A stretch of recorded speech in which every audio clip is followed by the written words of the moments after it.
Ladies, gentlemen, or what have you, I'm Orion Lovell. I'm Travis Mattingly. And you're listening to Tooth and Nail, a monstrous podcast. This time we're going to be continuing along with our Dark Souls the First.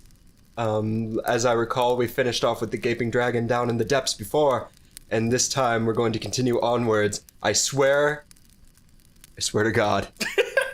I swear to God, we're going to get to Anor Londo today. If it kills us. If it kills me, I'm going to get to Anor Londo. Smash cut to us dragging ourselves through the dirt. Leave me behind. I can't make it.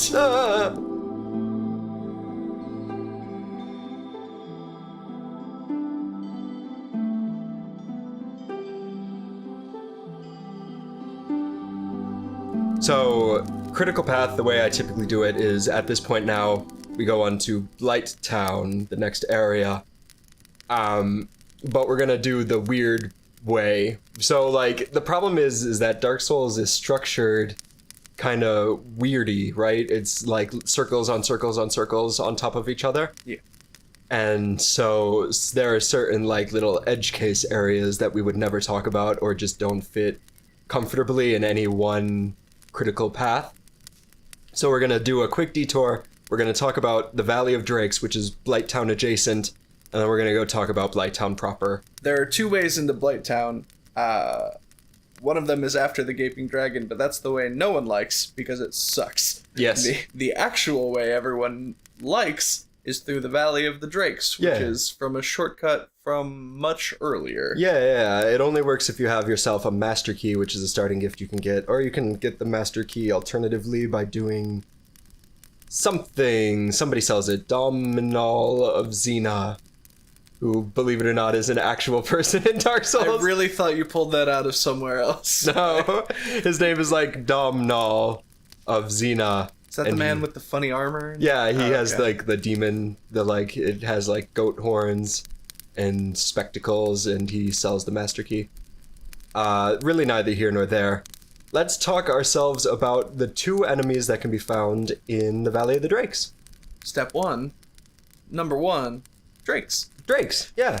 So, Drakes, you find them if you... Oh, God, it would be impossible to explain, but if you come in through Darkroot Basin, you can find yourself a little hole that gets you down into the Valley of the Drakes, where you find a bunch of drakes. And these drakes, they look like the Hellkite dragon, the one that we fought up in the upper Undead Burg, but they're smaller. There are like, I don't know, like a half dozen of them. They're blue. Yeah, they're definitely a little more, I would say, they're not more like humanoid, are they? They're... I don't know. The model is kind of similar. They have the, like, dinosaurian spikes all over them. They walk on their hind legs a lot. Yeah, they do. They don't crawl like I would picture a dragon or a drake doing. Yeah. They just kind of stomp around. Yes, they are bipedal. They're some stompy lads. Instead of fire, they shoot out electricity. They shoot out lightning. Really not a whole lot to say. These are one of the few flying enemies in the game, but fortunately they don't fly for very long. They just kind of do an extended jump, which is great because we'll talk about it a bit with the giant mosquitoes in a little bit, but Dark Souls and flying enemies do not mix well. It was one of the problems with the Moonlight Butterfly, is how kind of stilted that fight becomes if you're a fighter because of the whole flying thing, and I'm glad that there just aren't a whole lot of flying enemies in this game. There is one other enemy in the Valley of Drakes that kind of comes out of nowhere. Much more interesting. Yeah, more interesting. Not a lot is known about him. Yeah. So you're walking along. Yeah. And you come down the path, and there's just the corpse of a big ol' rotted dragon. Yes. And there are a bunch of items within its, let's call it, death grasp. Yeah. And you kind of hesitantly walk up to it, maybe slap it, grab the items, and it comes to life. Yup. It sure do. To unlife. Mm-hmm. It doesn't fly around like a dragon would, as it is mostly decayed. Yeah. And it doesn't have a butt part. It just has it's just like half. the upper half slouched over the cliff. Yeah. And it's really easy to run away from, but it's not as easy to fight. Yeah, so there are only 2 of these in the game, and one of them is in the Valley of the Drakes. They're different enough, the 2 of them, that I might talk about the one that's in the other area as well. But this one is just kind of hanging off the side of the cliff. It comes to life when you try to snatch its goodies. And I don't know, it looks like it's just molded over and rotted. It's this real, like, purpley, it belches out poison all over the place. Its wings are all decayed. It doesn't have a lower half. Yeah, it's one of the... If you go here first, if you have the master key and you just kind of run here, you're like, da-da-da, It's like the first really super unsettling thing, I think, to me, that you can come across. Yeah, it's a mimic before you run into mimics. It's interesting to me because, so they are definitely undead dragons, at least that's what they're called, but I kind of like the notion of them being just so everlasting that they just can't die. Oh, yeah. And have been... They're just decayed and gross, but it's still just kind of... Through sheer willpower, have been hanging on all this time. Ooh. That's kind of cool. Yeah, so that's really... I mean, like, they do some swipes at you. Like I said, there's a little bit more of a set piece with the next undead dragon. This one is more of a trap than a real enemy proper, and I don't think I've ever actually sat down to fight it. I think I always just pepper it with arrows from a distance. If you've got, like, a great sword and some lightning resin or whatever, it's super easy. Yeah. Like, as long as you're good at just as soon as you see it go to swipe, dodge through the swipe. Yeah. And if you see it start to breathe, back up. It's just kind of a slow war of attrition. Yeah. Yeah, not the best, but still kind of fun and neat, and I'm glad they exist. Yeah. Definitely good at protecting my son. So there's a series that's doing pretty much the exact same thing that we're doing, except better. And it's like, it's all about how potent each individual enemy of Dark Souls is. So like each individual hollow. It's pretty hilarious. I can't remember what it's called, but maybe someday you'll run into it and it'll be just as enjoyable for you. I give this undead dragon 4 stars towards protecting that guy's son. Yeah, we'll do his job for him, that slouch. So anyway, we continue along either through the Gaping Dragons area or the Undead Dragons area, and we find ourselves creeping along the gross, claustrophobic, shitty, ramshackle area called Blighttown. Yeah, and since this is Dark Souls Remastered... It runs. You can move freely, and everything runs at a crisp frame rate. Yeah, it's pretty great. If you're playing the original, just prepare to not have fun for a while. You know, I actually, when I was doing this, I don't have the remastered version, and I was playing the original, and it wasn't that bad. So, traditionally, I only get frame rate issues in Anor Londo, in New Londo Ruins, and I guess when I was playing in Blighttown, it got a little choppy, but it's difficult to tell these days what is choppy and what is just 30 frames per second. Is that with the DS fix or without? I don't know. I don't remember going out of my way to install any fixes. Maybe I'm just lucky, or maybe my computer's just good enough. Maybe. When I tried to play it on my computer, just the original one, not the remaster, I got 15 frames per second in the first starting asylum, and then it was totally fine until I got to Blighttown, and it dropped to 8. Yikes. Yeah, I walked in, all of the things loaded in, it went wah, and my game just tanked. Just no more. Yeah, it was like, I'm done. Woof. Yeah, I did not have that problem. Fortunately.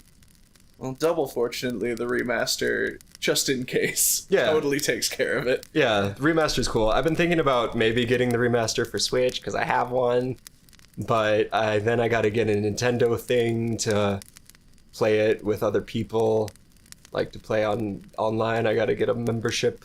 Oh, really? Yeah, I'm just not about it, that life. I didn't know that. Yeah. Anyway, monsters. So Where? So there are two ways into Blighttown. Consequently, there are two kind of monsters that you will run into first, depending on which way you take. The way that I typically take is through the Valley of the Drakes. So the first monster that I typically run into when I do Blighttown is the infested barbarians. Yeah, those big old boys with big old clubs and big old butts. Big old butts they have. They are kind of like tiny asylum demons. A little bit. Yeah. They're big guys. They got a lot of the bone jewelry kind of stuff. Yeah, tooth necklaces. Yeah, they look like a bunch of Black Panthers. No, but not that kind, the superhero kind. Yeah, the superhero kind, Black Panther. And they have huge clubs as well that have a lot of range, which is a problem because as I aforementioned, Blighttown is very claustrophobic and is also very ramshackle, and there are a lot of motorcycles passing by the audio. There are a lot of death pits, so you got to keep an eye out for the range.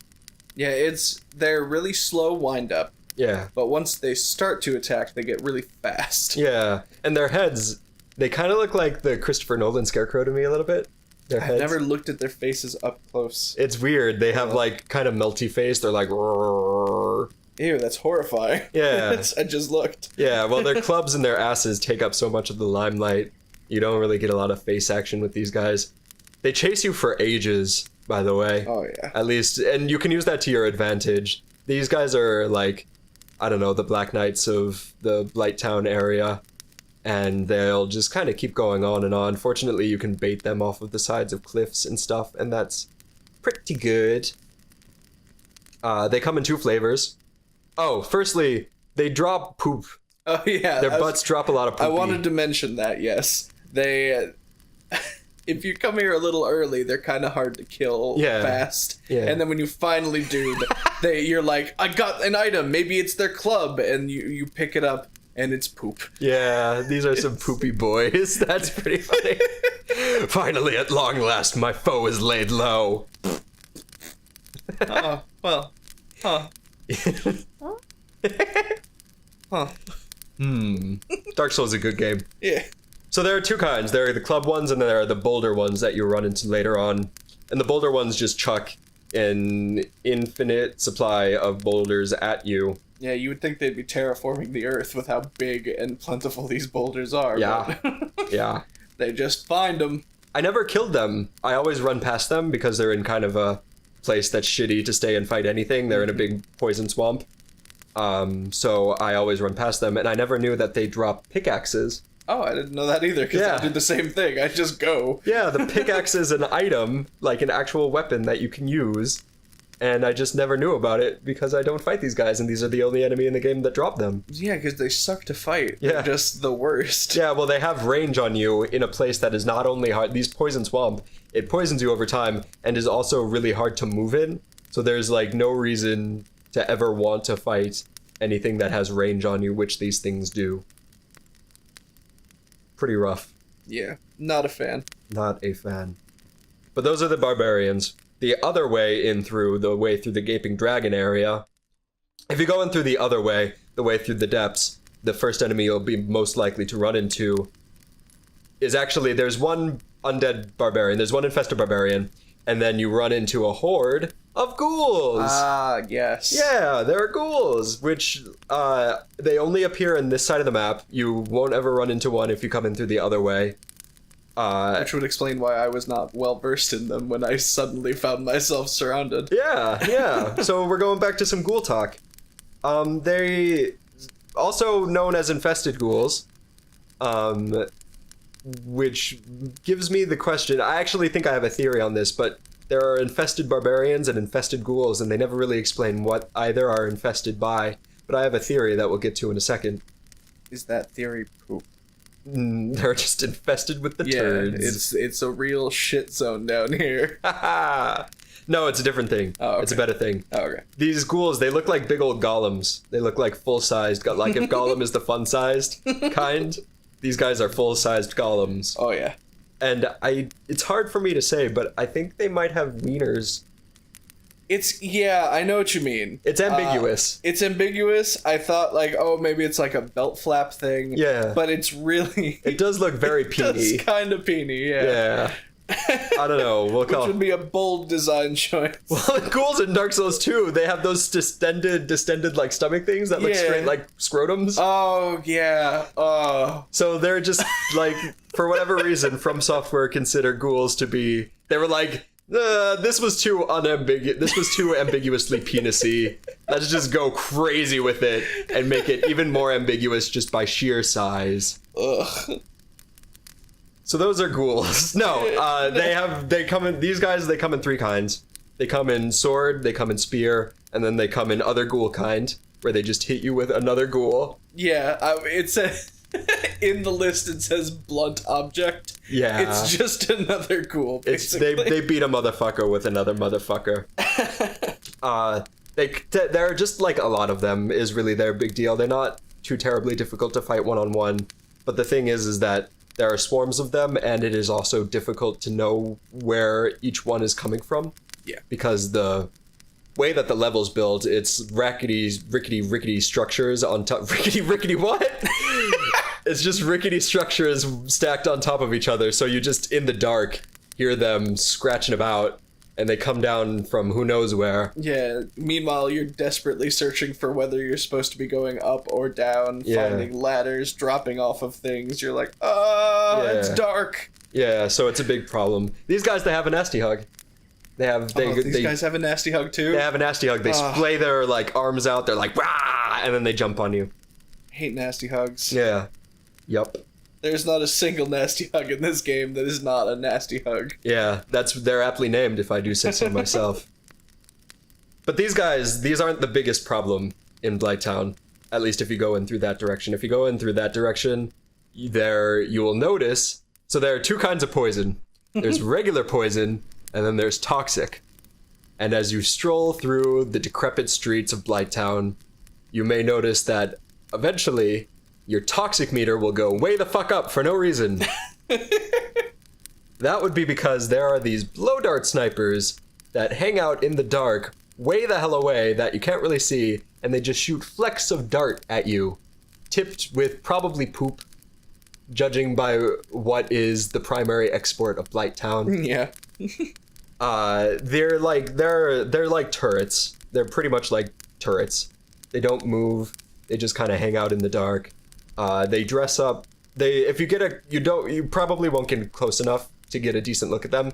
Fortunately, we have the internet where we can see pictures of them, and they kind of dress up as logs. I love them. I love how they look. You love how they look? I think it's adorable. It is kind of cute. I kind of picture them either as logs or just giant blowguns. Like they're dressed up as what they wield. I am the blow dart.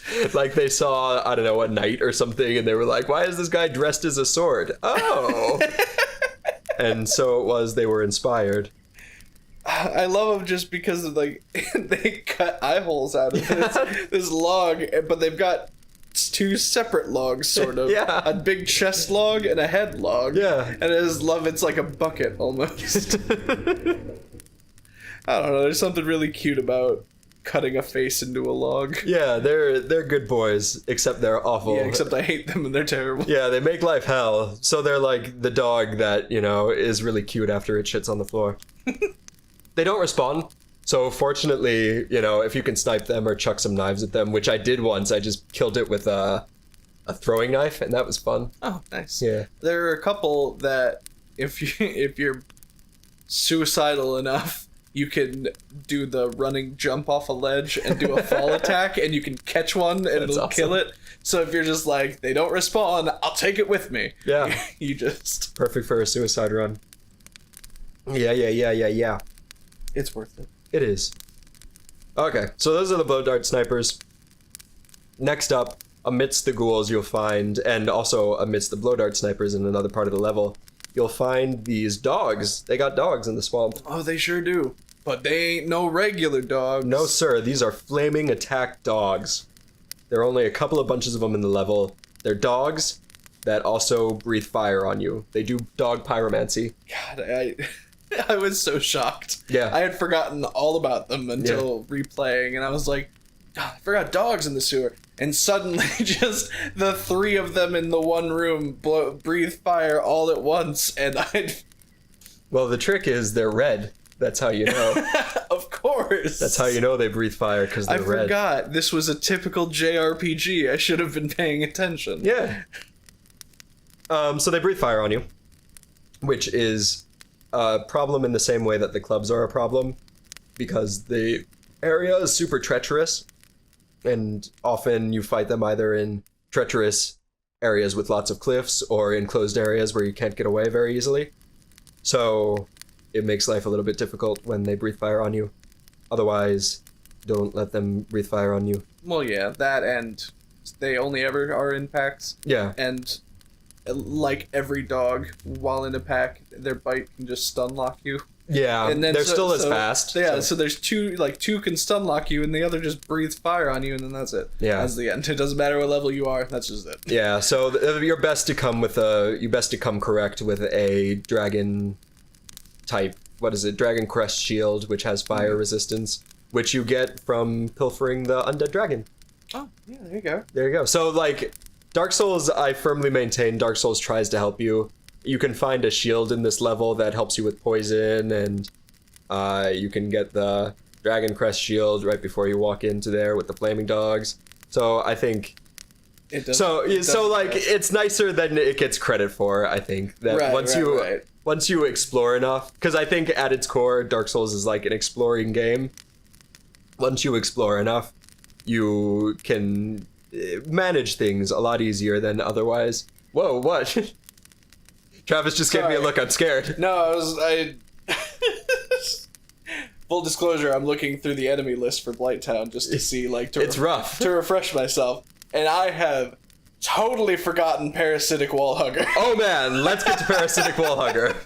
I just opened up the picture and was thrown aback. Yeah. Parasitic Wallhugger, I don't fuck with. Me and Parasitic Wallhugger, we do not chill. Yeah, it has your favorite thing in the first three words. A huge tentacled enemy. Yeah. You're automatically out. Yep, me and tentacles, we don't get along. That's a little bit about me, ladies and gentlemen. Me and tentacles, we do not chill. Unless in certain instances, and we'll get to that later as well. But certain times I think it's cool. We'll get to it. Okay. There's a certain tentacled enemy later on that I think is awesome. Oh my. But yeah, so the Parasitic Wallhugger, again, it's more like it's like the illusory tree. It's more like an environmental hazard than an enemy proper. It's like this big, it looks like a tick mixed with a squid. Yeah. It just hangs out on the wall. There's only one of it. It doesn't respawn. I always shoot it from a distance because it's super gross. Otherwise, I don't know, it whips at you a little, but it's not like a super duper big deal. If you get in behind it, so it's latched onto this manhole, and if you get onto where its mouth would be, you can just whack at it and it can't do anything to stop you, and you can kill it from the unexpected side. The behind. Yeah. It's pretty awful, though. It's terrible. I can't believe I don't remember this thing, because... Yeah. This is from my nightmares. Yeah, it wiggles a little bit. It's huge. It's like 2 of you. It's a big problem. That does not come across in this picture. That makes it worse. Yeah, it's big. It's big. At least I always remember it being as big as 2 of you. It might not actually be that big. It does say huge, so I'll give you the benefit of the doubt. Yeah, I might be overblowing it in my brain. But there we go. Ugh. So that's like weird enemy number 1 of this area. Weird enemy number 2, as you get in closer to the core of Blighttown, you end up running into these things called Craig spiders. And that's not spider's name, Craig. I'll see myself out. Isn't it Crag spider? It's Craig. I just can't pronounce it the right way, so it's Craig. Crag spiders? Is that? Well, because I believe a crag is some kind of rock formation. Yeah, so like a crag is like a bluff, but for whatever reason, I don't know. I assumed it was crag spider, but then you said Craig spider, and now I thought I was pronouncing it wrong. No, I think it is crag spider. I just was having trouble with that word. I understand. Anyway, These are, aside from the parasitic wall hugger, the weirdest thing in the level. Yeah, for sure. They were hollows once, so they were like people. But due to, I want to say the same thing that turned the boss of this area into a monster, which we'll get to in a second, they look like these spider frog things with wings, like mosquito wings, and huge mouths that also breathe fire, so it becomes a ranged problem, because you only ever run into them in treacherous areas. Kinda. They hang out at the edge of the poison swamp, so it's kind of... But, like, it's typically at the edge of the poison swamp, so you're always trying to dodge hanging out in the swamp versus being in the fire, and it's a big old problem. I don't think there's only ever like 2 in your path. Yeah. Because like the rest of them you have to go trying to get loot, and then they'll swarm you out in the swamp. And, yeah. They don't... They aren't a problem to kill once you get to them. Yeah. But they are so terrifying that kind of you don't want to get to them. Yeah, and you just don't expect it, and your brain rolls off the first one you run into. Apparently, they share a death sound with the man centipede from Demon Souls. There are a couple enemies in this game I'm finding out that have reused audio assets. I've noticed that there is like a few reused assets from Demon Souls, particularly some of the animations, but they do that all the time. Yeah. There are certain sound effects, and I noticed that one of the slimes, the oozes or whatever, have some of the same attack patterns and animations as the phalanxes from Demon Souls. Yeah, we'll get to those guys. There's one that's pretty, like, it's so close it might as well be a reference, but we'll get to them when we get to the painted world.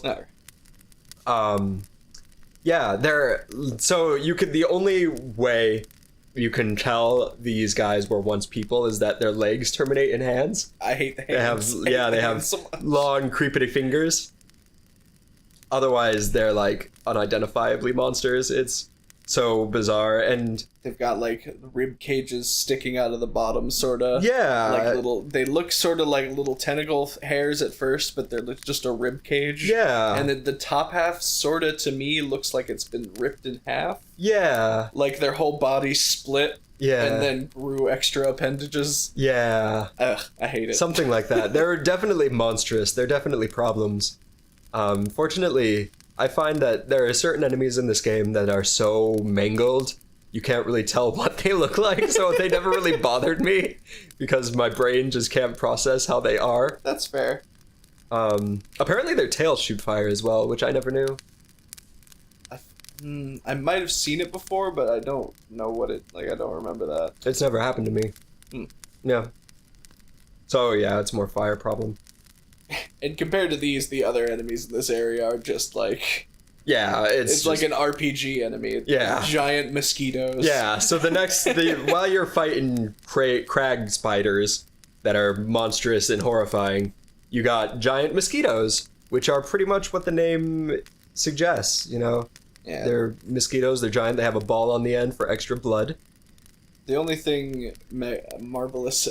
Well, not even marvelous. The only thing significant about them to me is that unless you have some sort of ranged attacks or anything, they're a little frustrating to kill. Oh, yeah. Just because they can go through the environment, number one. Yep. And number two, even if you lock on with a melee weapon, their hitbox, unlike most enemies in the game, is actually the size of their sprite. It's so the worst. It is so bad. So there's like 50% of melee movesets just can't hit the mosquitoes because the swings go too wide. Knights hate them. Archers love them. It's rough. I in a world where I like giant mosquitoes, I like the fact that you kind of have to swat at them as you would with an actual mosquito. Just like, But it's so clunky and the areas are so treacherous that for the most part I just run past them, and it doesn't help because they are infinitely spawning, actually. Oh. They pop up in pairs out of the mire, and they chase you down, and they just keep going and going, and they never end.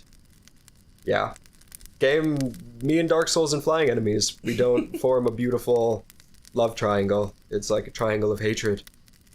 Well, if you don't like flying enemies, then you'll love the next one. Yeah. It's just a giant leech. Yeah, they're just giant leeches. It's just giant leeches. Yeah, again, these guys, they're not like a problem in a vacuum. There are just a lot of them when you run into them. And my most charitable read of them is that they're hard to see in the poison swamp because they lay low. So I guess so, yeah. The biggest problem is that they are another kind of trap enemy where you might just run into a nest of them by accident and get murdered. Yeah, it's definitely better if you have like the rusted iron ring or whatever that lets you move a little more freely. Yeah, in oily spots. Yeah, because the thing about them is that they're really good for farming. Yeah, they are. Because they drop hella titanite. Yeah.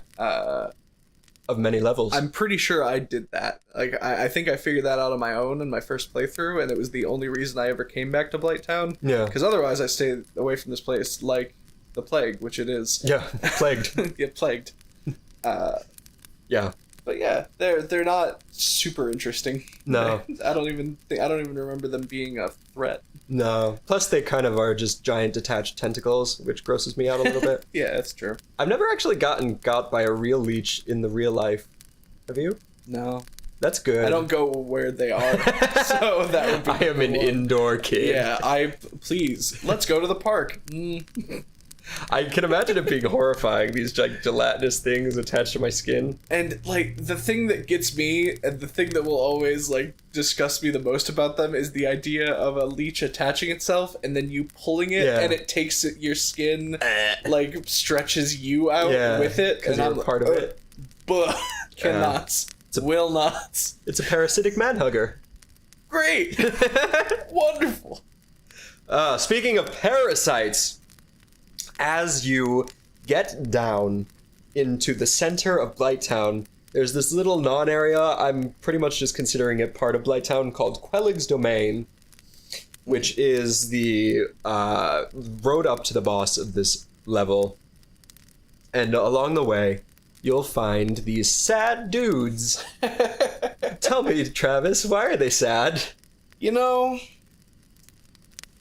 people look at them funny. Call them names. Yeah. Also, I imagine that being covered in gross growth egg sacs probably hurts a bit. Yeah, these fucking guys. So, they're non-hostile. They're not hostile by themselves. If you attack them, they're dudes burdened with like eggs, like a tower of eggs on their back. If you attack them, the eggs lay maggots which swarm you.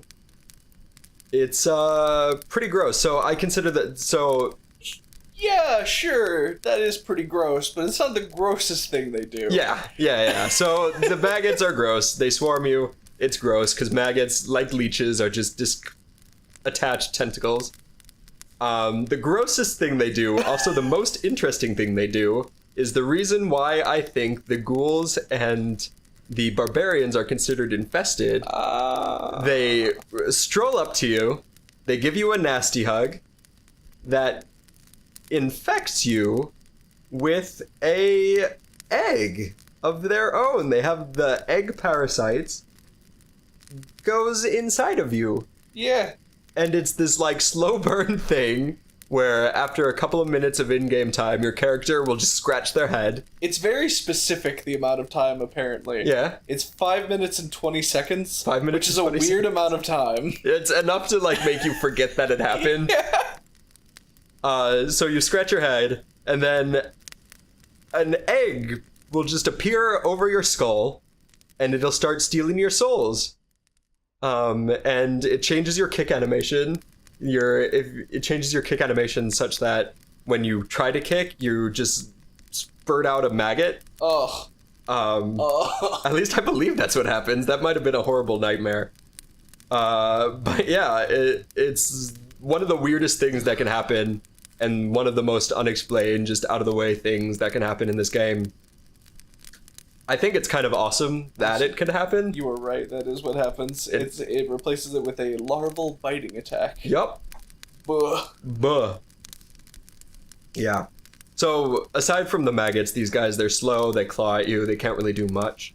In the lore, they're these willing egg bearers of the spider cult, the spider witches that hang out in this area.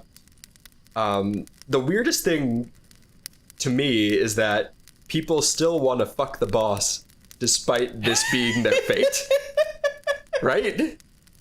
Yeah, I guess that's true. Yeah, that brings us to the boss of this area, the Chaos Witch Quelleg.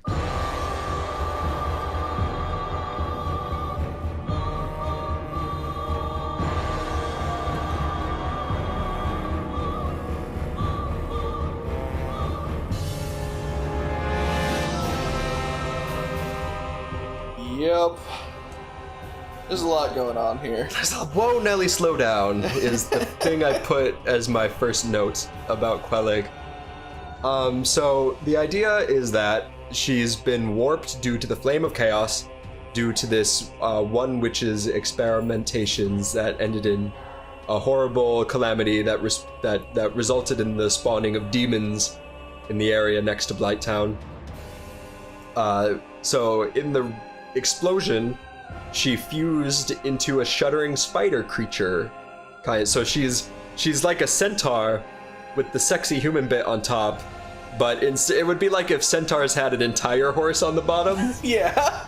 Because there's the sexy human part, and then there's just an entire gross, malignant, like awful, multi-eyed demon spider attached to her hips. Ugh. Fortunately, her hair's covering her nips. Yeah, God forbid. Yeah, in this horrifying monstrosity, God fucking forfend, we see a nipple. Not necessarily like, yeah, give me some of them nips. Just like this, there's so much going on with this thing. Yeah. It's like, alternative, just don't give her nips. Yeah, I mean, fucking just replace it with spiders at this point. Spider nips. Whatever. Yeah, so, I hate how fucking hairy the spider is. It's got thick hairs, man. I hate it so much. It's real gross.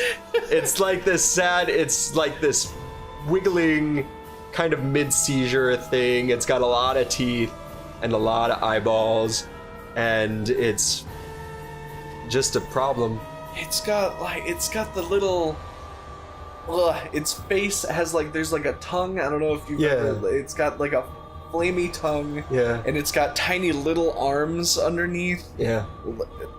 I don't know, man. It looks like... so grabby. Yeah, it is. It's very grabby. It shares that with the centipede demon later on, which leads me to believe, there are a lot of demons in this game that have insect qualities to them, leading me to believe that she wasn't fused with a real spider, rather her legs just, deformed into this demon shape.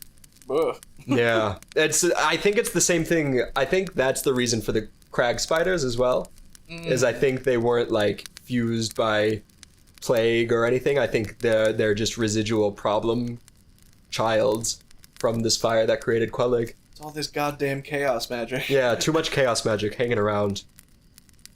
As a boss, she can get kind of tricky. She has this sword, this kind of fractured long sword that is wrapped in fire magic. It's curvy and hairy, reminiscent of a spider leg. Yeah, like she just chipped off a piece of that spider leg and used it to fight, and it gives her some range. But weirdly not as much range as you think. You can kind of dodge it easily because she does it like how a cavalier would. She swings downward a lot, and it cuts her range a little bit shorter than you think it's going to. Yeah, I believe even the VFX of the slash aren't as big as they look. Yeah. There's some embellishing of fire on it. To make it more intimidating. Yes. But she's not the problem. No, really. Not really. It's definitely the spider that's the problem. Because the spider's a barfy boy.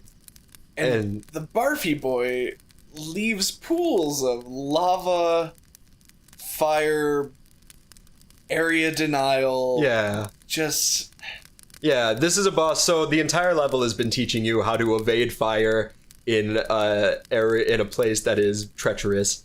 Now the test is, here's some fire that makes the area treacherous. Dodge spider lady. Yeah, it's just if you kill her fast, it'll be fine. But Yeah. you probably can't. so here, let's make it harder, and let's block off an entire section of the arena, and oops, you're surrounded by lava, here comes the spider. Can't kill Quellic fast. This is the boss that I always get greedy with, and every single time I die. And that's because she has this special move where she gets herself into a little ball and then explodes outwards.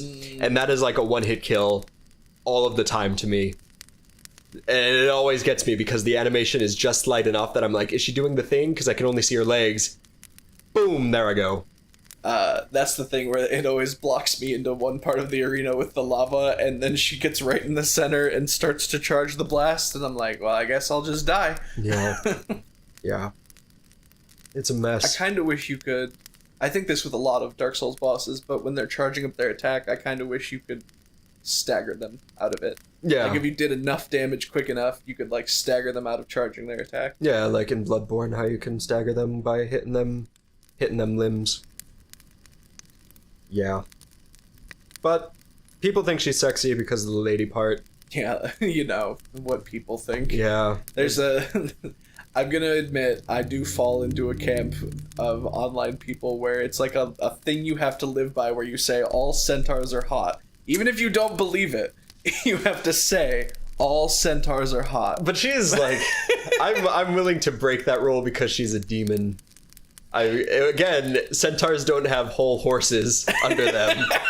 So I'm saying I'm gonna... Orion, all centaurs are hot. I'm hardline against Quellic being a centaur. You don't judge a centaur because he has another horse head. So yeah, so that's Quellic. You kill her. And then you continue onwards. You ring one of your other Bells of Awakening. This is a capstone boss. So she got herself a cutscene as well, where the camera pans down her seductive human-sized body, human part side, the human Does part. it pan down or does it pan up? I feel like you see spider first. So the way it works is you come into the area, which is a big spider nest.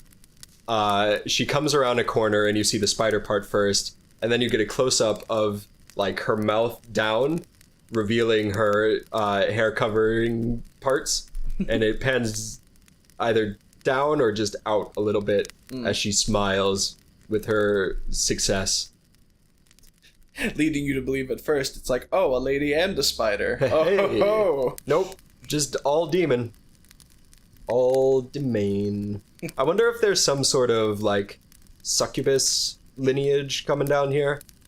I never really I guess there's the Black Widow imagery, right?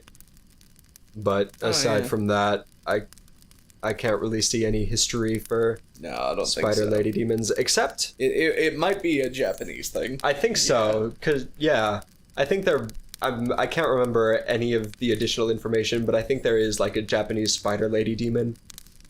Yeah, that definitely sounds familiar. I know the concept art for Quellic kind of looks like a traditional Japanese painting. Yeah. And I don't know, maybe that has something to do with it. Yeah, that might be where the inspiration is from. So yeah, so that's Quellic. Yeah. You ring your bell, and you continue onwards in the critical path. When you ring the two bells after the bell gargoyle and Quellic, you open up this way forward into the path towards Anor Londo.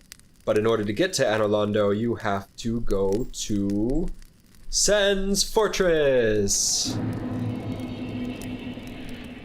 Sen's Fortress is a weird fucking level. It's like the most D&D-ass level in possibly the entire series. Yeah, it really is. It's like just a Yuan Ti temple. Yeah, it is. It's a Yuan Ti temple with a whole bunch of traps and crazy-ass shit. And also giants for some reason. Yeah, that is kind of weird. Yeah.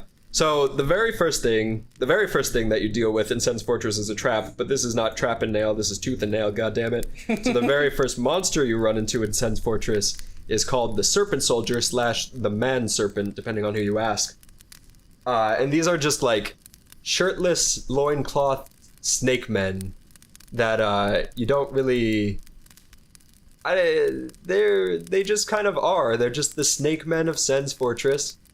You can't really find, at least I couldn't find a lore reason for why they were there. The best I could see was that they were a Berserk reference.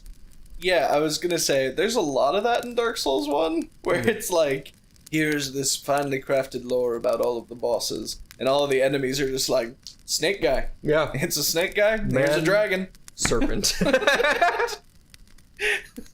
So the best I could see was that it was a Berserk reference, Berserk being this manga / anime / video game now that Miyazaki, the creative director of Dark Souls, took a lot of inspiration from. There's not a lot to these guys. They're very tanky. They have way more health than you think they would. Yeah, they take a lot of damage. They have these big, curvy, like scimitar kind of greatswords that are serpentine as well. They bite at you. Yeah, they throw you off a little bit with their big long snake necks. Yeah, they're big. They're kind of weird to read, and there are a lot of like I mentioned, there are a lot of traps in Sense Fortress, and I think these guys, they're more designed to, instead of being the primary threat, they're designed to like bait you into these traps or overwhelm you along with the area denial of the traps. Yeah, and they have shields. Yeah, so they do. A very good example is like one of the next ones you come across is on that thin bridge with some trapped axes that swing along the way. And he's just standing at the other side with his shield up. Yep. Like, hey, try it. Yep. And yeah, I think that's why they're so tanky, is because you're put in a lot of situations of precariousness, where if you spend too long on the sad, shitty, crumbly bridge, you might die. Get pushed off into the hellish abyss below. Or just straight electrified by the next enemy we run across, the Serpent Mage. These ones I find more interesting. At least their design I think is more interesting. They're cobras. Yeah, they got cobra heads, and do they dual wield the swords? Yeah, so they got 4 arms. Oh, right. Yeah. That's true. Sorry. They got 4 arms. 2 of those arms are held up with flamberges. The other 2 they cast magic at you with. They shoot electricity at you. It kind of suggests like maybe these guys are like some sort of dragon descendant kind of thing. Maybe they're like Quisling kind of shitty dragon things, so these things are protecting Anor Londo. I can see the gods breaking these little shitty versions of dragons and making them, bending them to their will. The snake version of dragons. Yeah. I don't know. That's as good a guess as any, aside from them being a Berserk reference. They are typically perched, these mages, they're typically perched at the other end of big old death traps. So there are the X traps, there are just, murder holes. I don't know. There's not a whole lot to them otherwise. They have an awful bite attack where they just take your entire head in their mouths and chomp on it for a bit. Oh.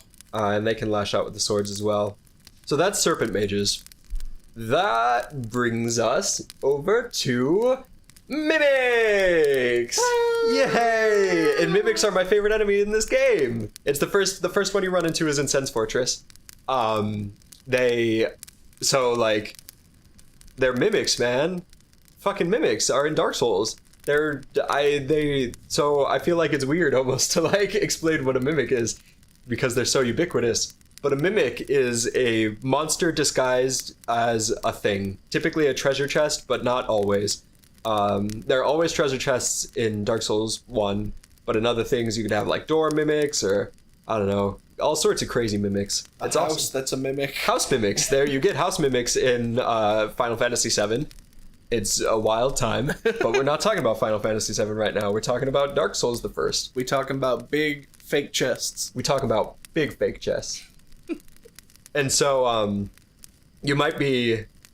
So, the first time you're... So, like, were it not for the message system in Dark Souls, you would be eaten instantly by Mimic. Oh, yeah.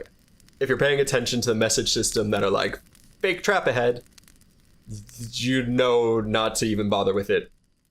Because basically what happens is, if you open it, the Mimic opens its chest like a mouth, and it has teeth along the rim that are actually finger bones, and it chomps down on you, and you get eatsed. Yeah, it grabs you in and pulls you in with its arms, doesn't it? Yeah. It unfolds 2 huge, lanky, gross arms It do. Grips you by the waist and pulls you into its long-tongued, big-toothed mouth. And gives you some chomps. Yeah. It's pretty good. So that's what happens if you get got by a mimic. If you whack it, it stands up. Yeah. You think it's like, oh, it'll flop around on the ground. If you've seen a mimic in another thing, this is what you'd imagine. Because chests, mimics, and most things just kind of jump. No, they stand straight up. They have this, like, Freddy Krueger skin that's, like, all burnt and weird. And they've got fucking 8-foot legs. Yeah, they got 8-foot legs. And the chest is their head, and the arms come out of the chest mouth, and it almost looks like they're, without the chest, they would be like tapeworm people. Yeah. Like with the tongue as the head. Oh. Because the tongue is the same material as the rest of their bodies. It almost looks like they just poked their tapeworm bodies through the chest. They have like really fun sound effects as well. They have like ghostly like wah kind of like Mario kind of. Mimics are definitely the boo enemies of this game. Like, Travis, are you referencing the False Knight from Hollow Knight? I may be, yes. They're a good time. They do like kung fu at you. They do like a lot of like roundhouse kicks. A spinning, jumping roundhouse kick. The mimics are so good in this game. Oh my god. So they take up a lot of space, and the first time you run into a mimic, it's like really enclosed. So these mimics will get you on range alone, and they do a lot of damage. They're definitely like strikers. Like they surprise you, they hit you as hard as they can, and every time you kill one, you get a little goodie. Yeah. This one drops the Ring of Steel protection. No, that might not be true, but they always drop like a little fun thing for you that's a little bit out of the norm from what you would get from regular treasure. The Sen's Fortress one gives you the lightning spear. Yeah, you get the lightning spear from this one, which is a spear enchanted with lightning. I feel like I over-explained some things, but I just gotta make sure you get it. It's a spear that's got lightning properties. The lightning is not a reference or a lore thing. No.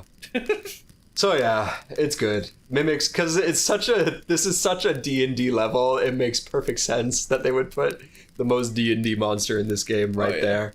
Oh, yeah. Oh, man. And awesome. I guess while we're talking about mimics, the way to differentiate a mimic from a regular chest. Yeah, the most important thing.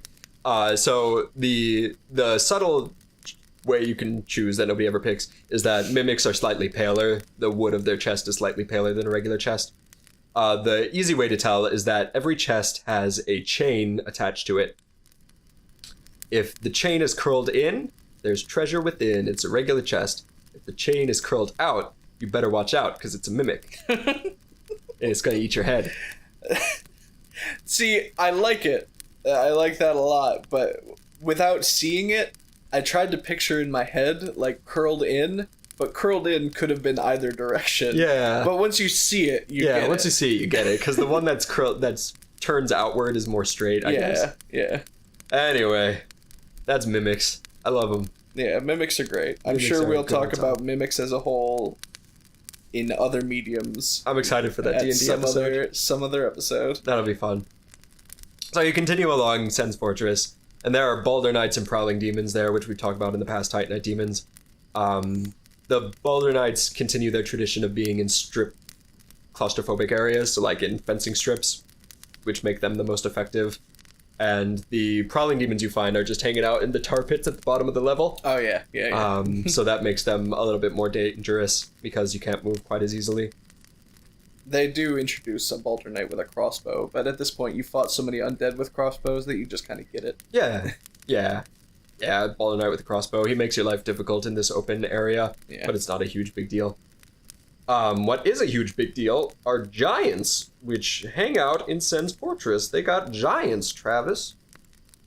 They got giants? They got giants, Travis. There are 3 of them. They hang out in this level. You're only supposed to be able to fight 2 of them. The last one you can kill with a little bit of trickery. The Wikidot entry, because I use the Wikidot more often than the Fextra Life or the Dark Souls Wikia.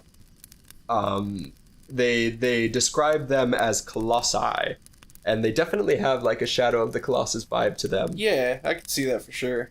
they've got a lot of like, they're kind of like a mossy gray green, and they got a lot of iron fittings, and they have very geometric shapes in helmets. I just realized that they kind of got out of.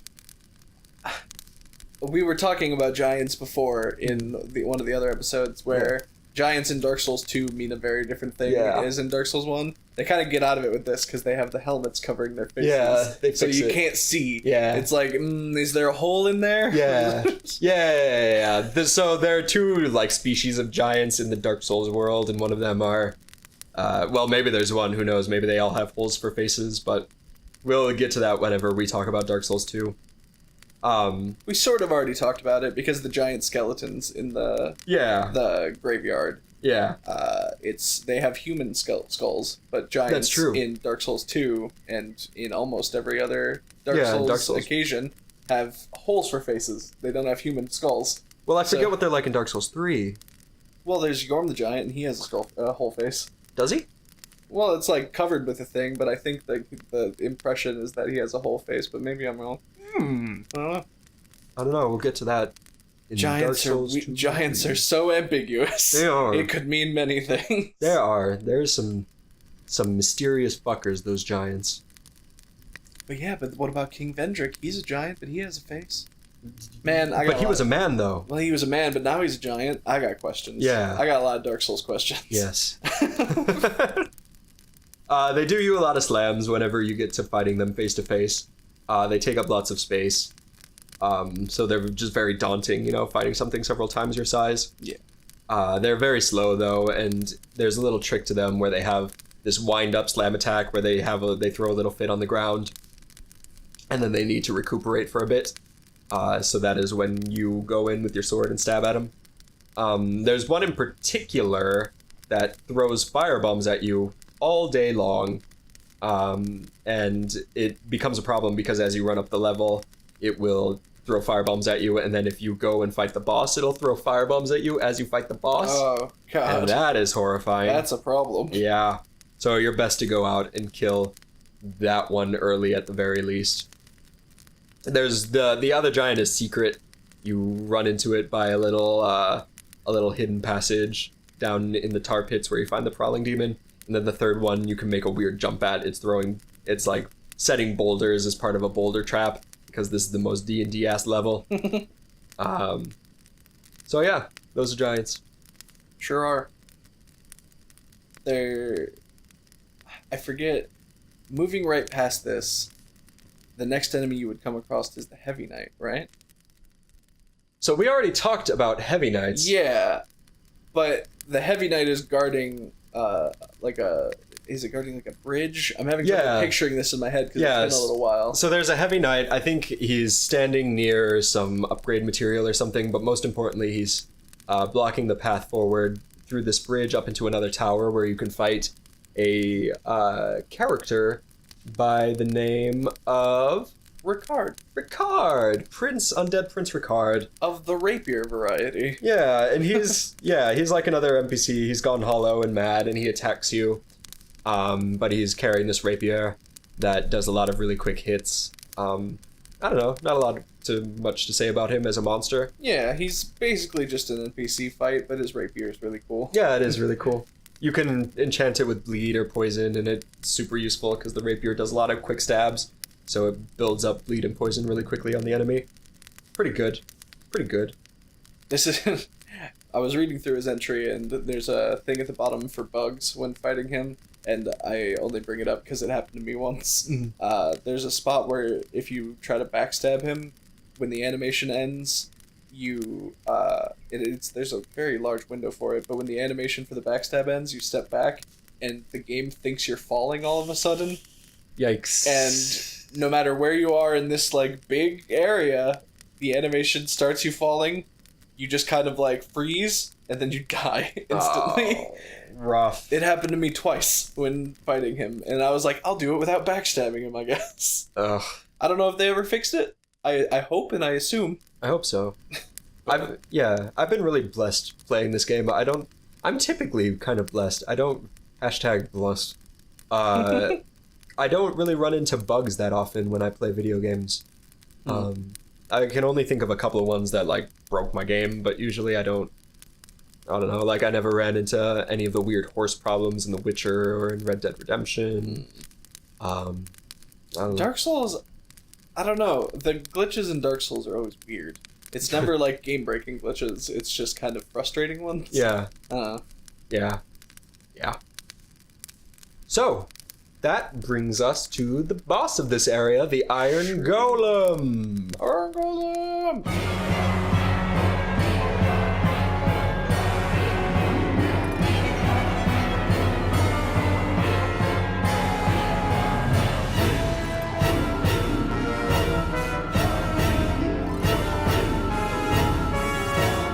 And finally, a boss that isn't horrifying to look at. Oh my god, right? Yeah. It's about damn time. Yeah. It's just like a giant mech. If you've seen Pacific Rim, you get the idea. It has like a single pauldron and curving armor that reminds me a little bit of the Silver Knights, which, I don't know, maybe there's something there because the Silver Knights are protectors and the Iron Golem is a protector of Anor Londo. I don't know. Yeah, I mean, it sort of looks like its armor was designed in an Anor Londo fashion. Yeah. It doesn't really matter either way because you're just going to be staring at its legs the entire time because it's so big. For sure. It's got this humanoid shape. It telegraphs its attacks a lot. You're encouraged to run in between its legs a lot, so if you can remember fighting the Taurus Demon, same rules apply. If you hit him enough, he falls over. Like, if you hit his legs, he staggers, and then if you keep hitting his legs, he falls on his butt. Yeah. And it kind of makes me think if that was another sort of prototype of the aforementioned limb-breaking thing in Bloodborne. Yeah, maybe. That makes sense. I wish they handled it in Bloodborne the same way that they handle it here, where, like, it feels more meaningful to have an enemy fall over because you're fighting him on this platform in the middle of the open air. And if you get him to fall, like stagger and fall, you can get him to fall off the edge of the platform, and that ends the fight right away. Yeah. I wish that... It does feel a little cheesy, but also you earn it. Yeah, I think it's cool as shit. Like, I'm a big fan of cheesing enemies in cool ways, which we'll talk about whenever we get to Ceaseless Discharge. Yeah. Right off the bat of the fight, it does like a wind scar at you from Inuyasha. It swings its axe, and it, like a big gout of wind, flaps at you, and that can take you right out right off the bat if you're not paying attention. It has. It's just really silly to me. I think it's because it comes out of nowhere. Yeah. It's like, oh, big Iron Golem, and then it's just wind scar. Yeah. And it's just, why do you have that? It does. Yeah, there aren't a whole lot of really anime attacks in Dark Souls. And it's weird when they do crop up every now and again. It's because he's not like an air elemental. Yeah. He's a metal. Yeah, he's a man of steel. Yeah. He's got a big circle in the middle of him for ostensibly his core, which you take as part of his soul. Apparently, it was originally the bone of an everlasting dragon, the Iron Golem was. Oh. So they shaped him from dragon bones. And that's another great big fuck you to the dragons. That's pretty cool, though. Yeah. Yeah. Yeah. He's not like an important boss, really. No, not really. It's interesting. He's interesting, though. Yeah, he's interesting. It's kind of, you know... Well, what's your stance on this? Because people, I've heard, get frustrated when the boss is just a dude in a set of armor. It depends. Yeah. I like it in moderation. Yeah. I like it in moderation and if it's believable. I don't like... This is going to sound weird, like Dark Souls 2. I don't like the Elan fight. Oh, really? I think he's too fast. Yeah. I think he's got a lot of unrealistic, like... Even Fume Knight, I'm like, yeah, alright, he's like a demon fight, but it's a dude in a suit of armor. Sir Elan is like... The whole thing is themed as a duel. Like, you guys are almost on even ground, but he's better than you. Yeah. But, like, there's something about the fight that just feels too cheap. Sure. So, unless the dude in armor is super quick and cheap, I'm fine with them. Huh. It's just, I don't know. Yeah. Or like the Ivory Knight, where it's just him, but he also gets all his whole cadre of dudes. Yeah. That I hate. I am not a fan of ads with a lot of health in boss fights. Sure. That's fair. That's fair. I think it's worth it. It doesn't seem to bother me. The Iron Golem, it feels a little bit dull to me, but like on the whole, I'm fine with dudes in armor. The Iron Golem feels like a monster to me. Yeah? Yeah, it doesn't feel like a dude in armor, even though it is basically it's a dude of armor. Yeah. I think it's just because it's so big and because you can just take out its legs, it feels more like a monster fight to me. Yeah. It's like Dark Souls' slow version of a cleric beast. Yeah. Like, I guess when I say dude in armor, I mean compared to Quellig, which is a spider monstrosity. Spider woman, yeah, I get you. Yeah, I don't know. I've come around a bit. Yeah. Because I used to be, when I was playing Dark Souls 2, I was super frustrated at the dudes in armor thing, and I fell into the online camp of just hating on it because I was frustrated. Yeah. But I've come around. I think. Yeah. It never really seemed to bother me all that much. So you kill the Iron Golem, and this golden circle appears in the middle of the arena, and you make yourself some new friends in the shape of these Batwing demons that take you to the magical land of Anor Londo. And it's weird because you only see him in a cutscene. Well, I guess that's not true. There's one other little model that hangs out. It's kind of a bizarre cutscene because when you run into them later, they're enemies. They're these they're these pale, lanky. They have back curved legs. They carry these spears that look almost like crustacean shells to me. They have wings. They have tails, and their heads, their craniums have. It's almost like they have soft skulls because their brains are very clearly visible in their heads. They're weird because they help you at the beginning of this level. Yeah. But are enemies later on.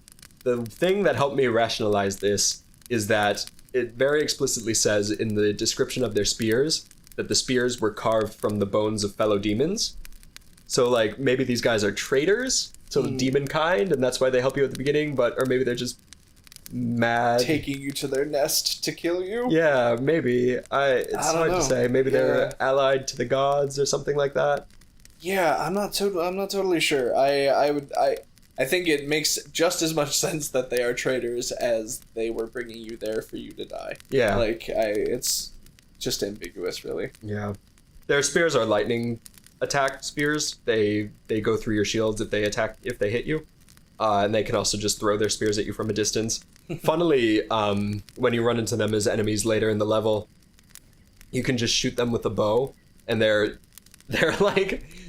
animation for getting hit is so dramatic, they fling themselves backwards off the ledge of whatever they're standing on, and you can kill them really easily that way.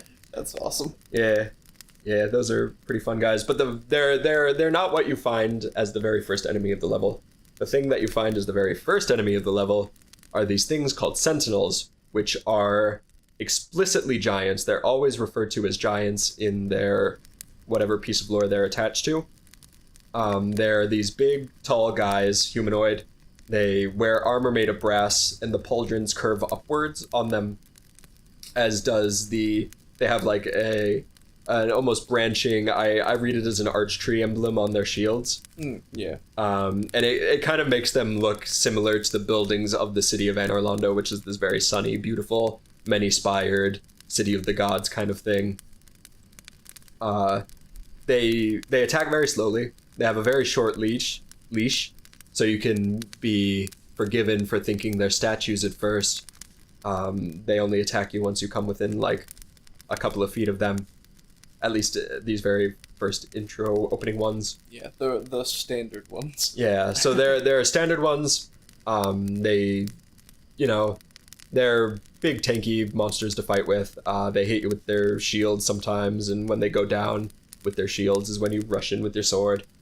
So they come in regular flavor variety, and then they come in royal paladin flavor variety. And those guys, they act the same way as regular sentinels, but they have some miracle spells. So they have Wrath of the Gods, which is like this big explosion attack, and then they have a healing spell, which also kind of articulates in this circle pattern. And I don't know, it just now struck me that miracles tend to articulate in circle patterns a lot, and I think what that has to do with, if I were to make some sort of lore supposition, is that the world is cyclical. So like the fire keeps fading and resetting. And I think maybe the fact that miracles are constantly depicted as being circular in nature kind of reflects this cyclical nature of the world of the universe. Miracles are stories, after all, aren't they? Yeah, the stories of the world, which I always thought was really cool. They're just like fables of the religion. Yeah, they carry these halberds. Yeah, they're big shield, long weapon, high HP. Yeah, obstacle men. Yeah, they're like fighting Dark Nuts. In Legend of Zelda, they're like fighting the Dark Nuts, which is a weird translation of Dark Knight. So they're like, they're each a little test to see how far you've come. Moving past them, you find yourself in this little side church where you fight these guys called Painting Guardians. They're human, so they may or may not be actually within the scope of this episode, so I'll make it quick. They're not really monsters. They're covered in white robes, and their faces are covered, suggesting a boss later on that we'll talk about. They have these curving swords. Their robes are magic resistant. The hood covers their face, which is interesting because they, within the lore, it says they have guarded the great painting of Ariamis for ages, passing their duty down through generations, but the reason for doing so passed from all memory long ago. So I like the idea of these blind protectors not knowing why they're doing what they're doing, and the fact that their hoods cover their faces suggests that blindness, which I think is a cool design decision. Yeah, that's pretty cool. Yeah. And just as what they're there for is essentially, because you mainly fight them on the rafters above. On the rafters above, and they're essentially very fast. Yeah. They attack fast, they can throw knives at you, and they're just there to make your life on the rafters hard. Yeah. Yeah. And then when you fight them later on, you fight them in big groups, so you have to kite them one at a time. And yeah, they're very overwhelming. A big swingy weapon. Yeah, or a big swingy weapon. So those are the Painting Guardians. You run into some mimics later on in the level and some Titanite demons. There are a few of the mimics to keep you on your toes. And the Titanite demon that you find in this level is in a very small room, which is another way to recontextualize the enemy and make it difficult because of the range of the Titanite demons. Let's talk about Silver Knights. Yeah, Silver Knights, honestly, like, lore-wise, interesting. Yeah. Because they are essentially Knights of Gwyn that did not get turned into Black Knights. Yes. And instead stayed behind to guard the goddess. Their goddess. Yes. Yeah. So these guys, they look like the Black Knights, but they're silver, and they're missing the pointed kind of collar. They're still very slender. They have the horns. But these guys, they are illusions of the Silver Knights that once upon a time protected. So I think the thing of it is I think all the Silver Knights were turned into Black Knights, and the ones that we fight here are the illusions of Silver Knights placed there by one of the remaining gods in the area, Gwendolyn. I did not read that anywhere. That's news to me. Well, I think that's what it is, because once you... So Anor Londo used to be the city of the gods.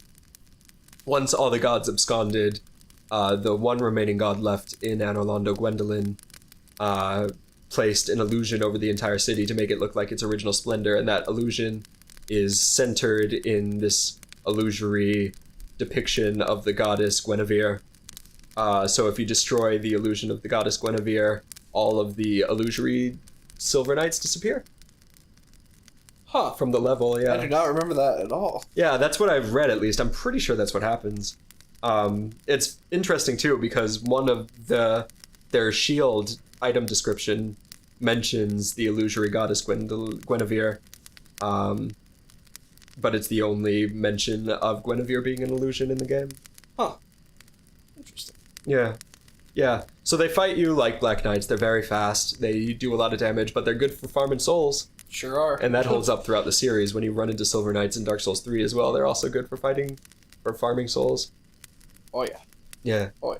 Yeah. Other than that, these are like, you're running into what are effectively Black Knights on the reg now, so... Yeah, the Silver Knights by themselves are like whatever, because it's just like fighting a Black Knight, but a little weaker, maybe, sort of. Yeah. The thing that everyone remembers about Silver Knights is Great Bow Silver Knights. Yeah. Which are just like regular knights except that you don't see them coming. Yeah. Because as you're running up some ramparts, suddenly a log, a human-sized javelin, impales you and knocks you to your doom. Yeah. Or hits right next to you and creates a giant smoke cloud. Yeah. And that is a great arrow fired from a huge bow. Yeah. A great bow, you might say. Yup.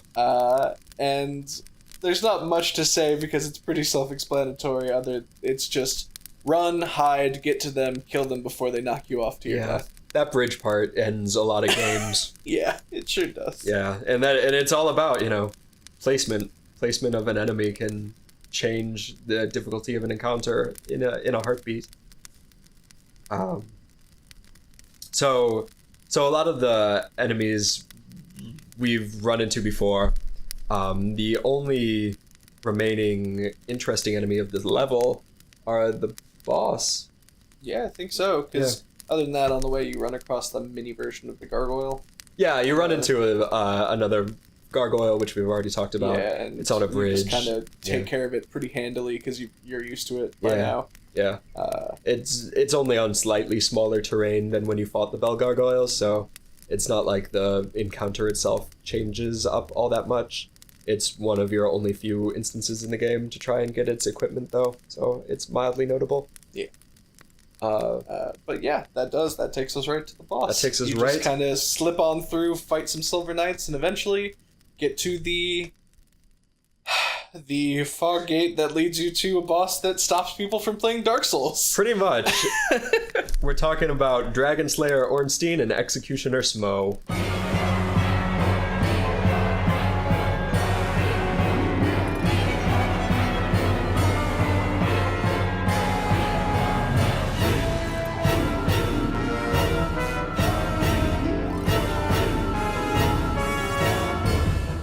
They double team you. Yeah. That's the punchline.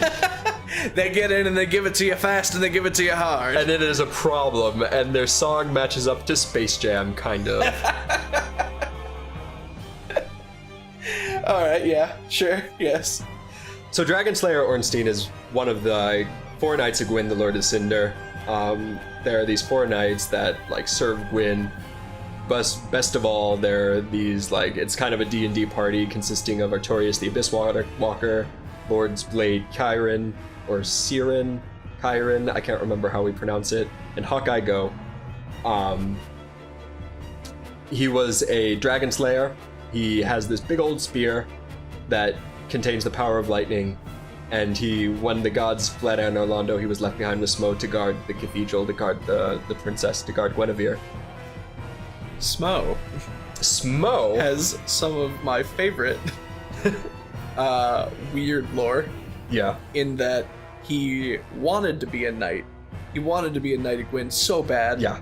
And he was an executioner at the time. Yes. And he was training to be a knight. He was like, I want to do it. But also he just had this thing that he just wanted to do where he would execute someone and then he was like, I gotta eat these bones. I just gotta eat the bones of this person. And he would execute people and then eat their bones. Well, and Gwyn was like, Well, he's surrounded by giants. I mean, he's got to grind up some bones, make some bread. Gwyn was like, the bone thing is it's a deal breaker for me, champ. And he denied Smo becoming a knight. And so he was kind of left behind. All these red flags were raised, and they were like, we can't let him. He's... the bone thing. Oh, the bone thing. Smo, you can stay here in the castle, defend whatever you feel like. Just... Yeah. Yeah. I just hey, love... champ. Yeah, the bone thing is a deal breaker for me. But you can hang out in the castle with your friend the lion guy. Don't eat our bones. Yeah. So, these guys, they look very interesting. Ornstein is dressed as he has the head of so they're both dudes. Ornstein has a lion kind of faced helmet. And this very jaggedy armor that suggests to me a lightning bolt. Yeah, for sure. It's very angular. Yeah. and he ends up he's kind of the faster of the two. He's the Pikachu and the Pikachu Snorlax combination. He's faster. He's got the spear. He chucks spears at you like the Batwing demons. So if you've been paying attention for those enemies, this is the final test of that. In the meantime, Smo is the test of whether or not you can fight a Sentinel ×2, where the Sentinels teach you how to deal with big, slow, tanky things, and Smo is a big, slow, tanky thing. And now they're like, here, try them both at once. Apparently, the name of Dragon Slayer Ornstein was based on the composer Leo Ornstein, who is this Russian pianist. Leo Ornstein? Yeah, Leo Ornstein. Hence great. Leo, his face. And the Leo ring. And the Leo ring, That's which Ornstein is known for, yeah. Whereas Smo's armor was designed to appear as though it was created by a demented person, reflecting his demented personality with the bone thing. And he was designed first, with Ornstein being introduced later on. Miyazaki, the director, forced the game designers and programmers to make Smo's armor equipable, where originally wasn't supposed to be, making them, in quotes, really angry. Which is kind of reflected in the armor's item description, which says it can be worn by humans, but not without great difficulty. Okay. In terms of the fight itself. Yeah, in terms of the fight itself. Smo is pretty much what you'd expect. He has a giant hammer, and it's just a lot of smash attacks, a lot of charge attacks. You've seen it before in smaller... Yeah, doses. Yeah, smaller doses. Ornstein, a bit of a different ballgame. Yeah. He's super fast. He has a lot of dash, spear stabs. He can... Does he throw lightning bolts in his first phase? Yeah, he does, actually. Okay, he's the one with the lightning powers of this group. And alone, it's pretty difficult to kill both of them as it stands. Yes. Which one do you always kill first? Well, I like Ornstein's armor more, so I always try to kill Smo first. That's fair. Yeah, that's fair. I think Smo's the easiest to kill first, he is. because he just is so big. Yeah. It's Ornstein's like, come here, you, but Smo, you're just like, well. Yeah. But no matter which one you kill first, the other... Yes. Just for sake of anecdote, let's say you kill Ornstein first. Yes. Smo eats his bones. Yeah. You do. He smashes down with the hammer. He smashes the hammer down on Ornstein's corpse. A cutscene starts, I should say. Yeah, a cutscene. And he smashes Ornstein's corpse with the hammer and absorbs the essence of Ornstein. Yes. And becomes Super Smo. Yeah. And vice versa happens if you kill the other one first. Yeah, and then Ornstein stabs Smo and becomes Super Ornstein. Yeah. Where the fight becomes twice as difficult with only one enemy. Yep. This I don't know. Do they keep their health values? No, it restarts with a new health completely? bar, as I my recall. gosh. Yeah. Whew, Yep. I could not remember that. Yep. It's pretty rough. Yeah, so if you don't focus one of them right away, you're going to have a bad time later. Yeah. Just because you will have wasted so much time chipping away at both of them. Yeah. Let's talk about how Smo looks, because his hammer always looked like a drum to me. Yeah, Like a war drum? It has that kind of, like, the spines of a drum on it, too. Yeah. I know what you're talking about. Yeah, and talking about bosses lacking nipples, Smo does not lack nipples. Smo thick. Yeah, he got mad nips. He's thick with nips. Yeah. Weirdly, he does not have a pronounced ass, though. In his character model, he has loincloth covering his bum. Yeah, I guess that's true. He does look like when they first designed him, he probably had a big honking butt. Yeah. But then they were like, this is like a human model. We got to kind of like... Yeah, scale it down, I guess. Scale the butt back. Yeah, he looks like a cherub, right? So he looks like a big fat cherub with like a baby face smiling. Weirdly. Yeah, I hate it. Also, I just hate it. I hate it. His face is like soft and kind of cheruby. Mm-hmm. The thing that I always forget about Smo until I look at a picture real close is that his neck has a face. Yeah, well, that's where he sees out of, as I recall. His neck has eyes. Well, they aren't holes. Yeah.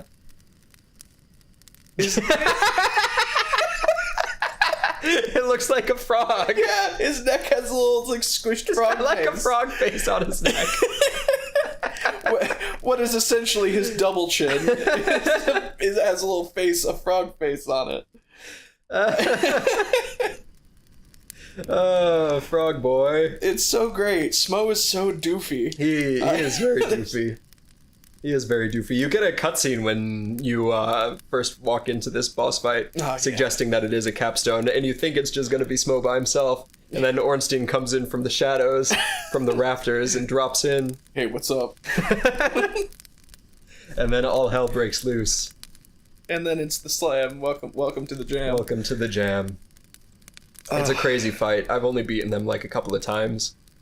Yeah, it's definitely, it was the thing that made me frustrated and stop the first time I played. Yeah. Every time I do a replay through, either I nail through it and I get it in one go, or I'm just stuck on it forever. Yeah. Apparently this is a fight you're supposed to tank. Like, if you come in with a lot of armor and a really big sword, apparently it's easier than if you try to That is my MO usually, is big sword. Yeah. Yeah. So, you beat Ornstein and Smo. You're introduced to Princess Guinevere, the illusory Princess Guinevere. Chest ahead. Magnificent chest ahead. Yeah. She kind of unfortunately has very exquisite, pronounced breasts. But sure, make it sound weird. Yeah. We gotta make it weird now. Because you murder her. Well, you don't have to. Well, you don't have to. If you want to, you can murder her and dispel all of the illusions of Anor Londo and draw in the ire of Gwendolyn, the last god remaining. And this is actually the secret boss in Anor Londo that we're going to talk about really quick.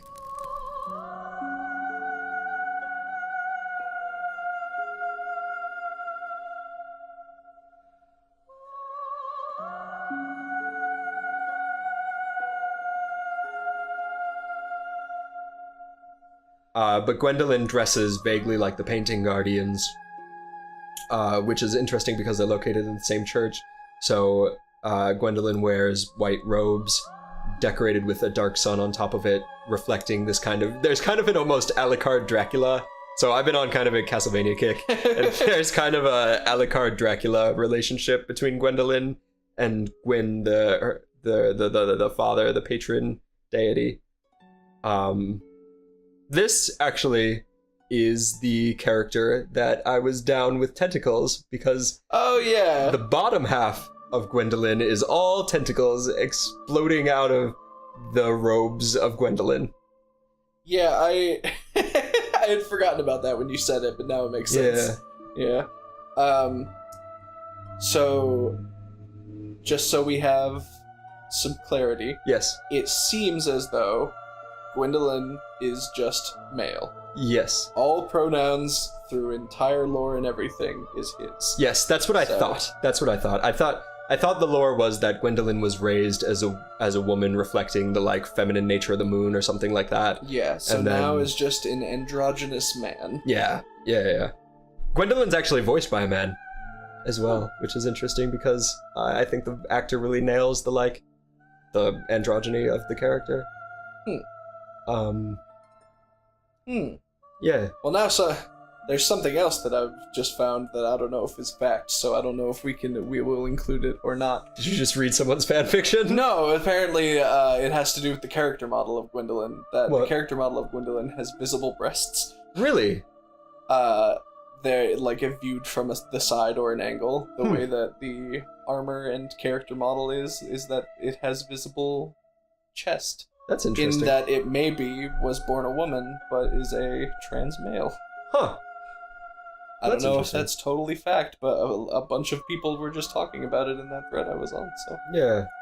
Well, yeah, so Gwendolyn is the last remaining god in Anor Londo, and he is kind of renounced by the others, or is kind of a trickster god. Yes. Kind of the Loki figure of the Dark Souls pantheon. The fight itself is really cool. So Gwendolyn is hanging out in this the lower half of this kind of now abandoned church, and once you kind of forcibly enter your way into his bower, you find yourself, the hallway stretches, apparently infinitely, not actually infinitely. You can run from one end to the other. It takes 5 minutes. Oh, Jesus, I didn't know that. It's about a 5-minute run. It's not actually infinite, but it appears infinite. And it becomes this, like, caster fight where they were like, we're tired of teleporting mages around an arena. Let's just make the arena go forever and have the caster continuously teleporting down the hallway. So that's what it is. You're chasing Gwendolyn down this incredibly long hallway, dodging his magic the entire way along. Oh. And the magic comes in in a couple of different varieties. There's like quick darts. It's similar, and it actually plays the same theme of the Moonlight Butterfly. So you bring in the same sort of skills there, where you're dodging various quicknesses of magic in various kind of levels of devastation, culminating in this big magic fireball. But it's a really cool fight. I always really like the set piece. It's been so long since I've seen or fought Gwendolyn, because I like joining the Covenant. Right? Yeah, the Dark Moons. I really like the Dark Moon Covenant. So it's been a while since I've actually fought Gwendolyn. Does Gwendolyn have the bow and arrow in Dark Souls 1? Is that a thing? I don't remember, actually. Because, like jumping ahead, it's a very prominent thing about... Yeah, about Gwendolyn later on in Dark Souls 3. Why don't you look that up real quick? Sure am. And I'll just kind of sit here thinking about stuff. So yeah, so checking it out right now. Gwendolyn does have like a little shooty bow attack at you. Mm-hmm. Along with like a magical super... So like the cluster attack that all magic users have, and then a big beam attack that you're just spend the entire time dodging. It's really cool watching it. Yeah, I really like that. Right looking at this fight is really cool. Yeah, so the entire hallway is lined with pillars that you duck behind as you chase Gwendolyn down.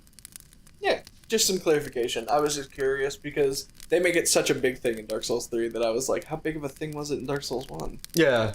Yeah, it's not like the major attack that you have to watch out for, but it's still there. Okay, cool. So yeah, it's Gwendolyn. That's cool. Is it Gwendolyn or Gwendolyn? It's Gwendolyn. Ugh. Yeah. It's Gwendolyn. Ugh. I'm bad at words. Well, that's fine. Gwendolyn sounds more like a name. Yeah, it's a good thing I decided to start a podcast because I'm so fucking eloquent and good at speaking. Yeah, look at me. I done do good the words, yes. Wada wada wada. Welcome to Tathanoof. Yeah. Mr. Perfest. Mr. Perfect. So yeah, I did it. We made it through Anor Londo. Yeah, oh my gosh. I told you, come hell or high water, we would make it, and make it we did. You just start brushing your hair, traumatized. We made it. It's okay. We're done now. The podcast is over. Podcast over. We made it to Anor Londo. We'll never talk about another Dark Souls again. Yeah. Yeah.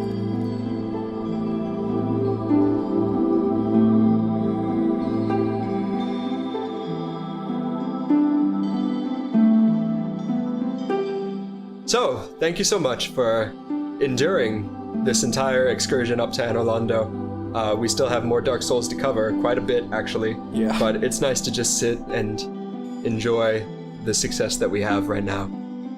Until next time, keep an eye out for disgusting infestations, and watch out for your head getting swooped on by an egg and getting real itchy. Nobody likes itchy head. Get yourself some dandruff. Is your head itchy too? Oh my god, now that you mention it. Ah! Ah! Ah! Oh! Whoop! We're funny. We're good, guys. We're funny. Yeah, we're alright.